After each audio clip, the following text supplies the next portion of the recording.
Hello everybody, this is Gregory with 5-Minute Catholic Apologetics, where 5 minutes of your time may get you to the divine. Today we're going to talk about 6 or 7 things that you should look for when choosing a parish. Now before we begin, let's start with a prayer. In nomine Patris et Filii et Spiritui Sancti. Amen. Gloria et Patri et Filio et Spiritui Sancto, sic ut erat in principio et nunc et semper et in saecula saeculorum. Amen. In nomine Patris et Filii.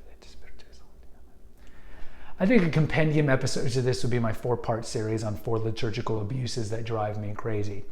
Now, in the old days, Catholics would live essentially in the same neighborhood their whole life. We were in ghettos. Typically, we think of the ghetto as something that's pejorative to the black community, but really the term ghetto comes from, it's a Yiddish term. Jews used to be kind of segregated in certain towns in Europe. But if you look prior to the flight to suburbia, you would have like Polish Catholics would go to their Polish Catholic church, German Catholics, Mexican Catholics, whatever it was. But since the flight to suburbia, it's different now. And so by canon law, you don't have to attend the parish that you're geographically closest to. You can go to any parish you want. So I want to do an episode on giving you some tips on what to look for. Now, of course, these are going to be tips for traditional Catholics because I'm a traditional Catholic, and I'm not giving tips to liberal Catholics where you should go because, as I've mentioned in the video I did, there's no such thing as a liberal Catholic, either a practicing Catholic or you're not practicing Catholic. So let's just get started. Number 1, go to their Mass. Going to a Sunday Mass, especially a high Mass, I mean, they won't call it a high Mass probably, but the 9 o'clock, 10 o'clock, the main Mass will reveal a lot of what you'll know about the parish.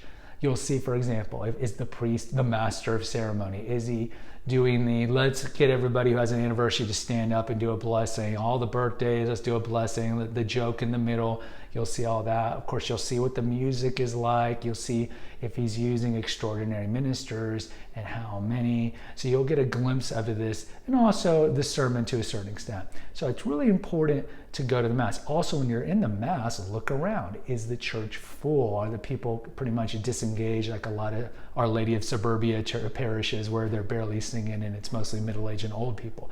Look around. If it's a lot of young families with big families, that's a good sign. But if it's just kind of the checked out, mumbling the prayers, that's probably not a good sign. But definitely go to a Sunday Mass.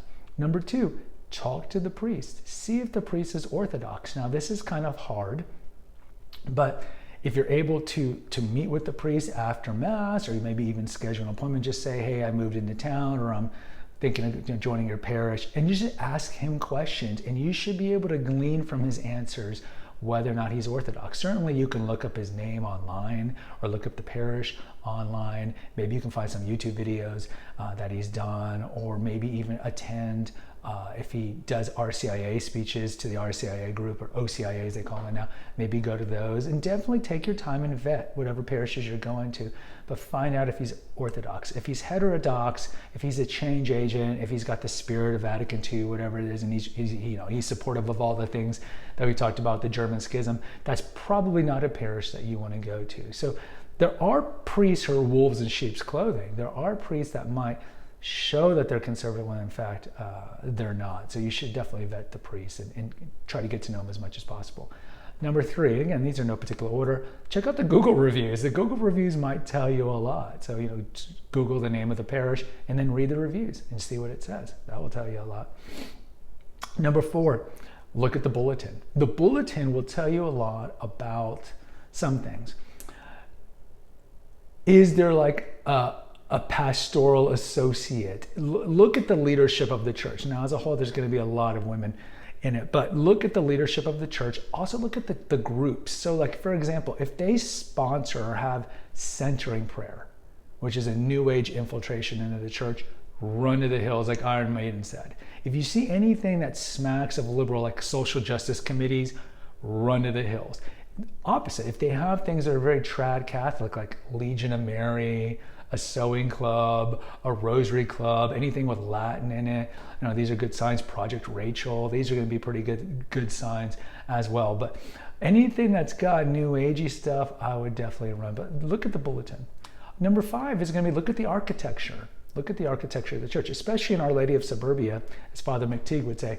you can glean a lot. Now the pastors lots of times can't do much about the exterior and the roof and all these things, but if you see a lot of the felt banners, if you see the wooden altar instead of the marble one, if you see that there's no tabernacle in the sanctuary but it's been moved to the closet, and remember, nobody puts baby in a corner or a closet, these are major issues. And most Catholics are pretty discerning that when you walk into a church's sanctuary, you can tell immediately if it's a liberal parish or if it's a Catholic parish. Is the altar in the middle, for example? Do they not have a crucifix? Do they have resurrected Jesus? All these things you can tell in a second. So definitely look at that. What else? Number 6, talk to people.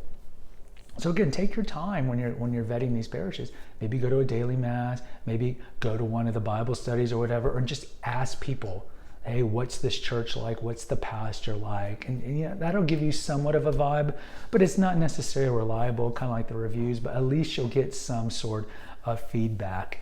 And look, I would tell you, the most important thing is remember this.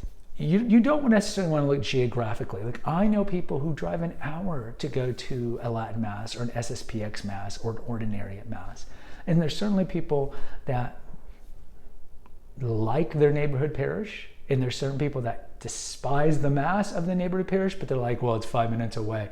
So you kind of have to look at what's important to you. And for me, going to a reverential, respectful, well-done Mass is worth the long drive. Because I went through decades of just like clenching my fist in horrible masses with horrible architecture and all the things I talked about in the 4 liturgical abuses. I just don't want to go through that world. So you have to kind of like prioritize what's important. I get it. You might want to be in a local parish because maybe you want to get involved. And this is something that the people who drive an hour for an SSPX chapel can't do because they can't go there all the time. They can only go there on Sundays. So you kind of have to balance that out.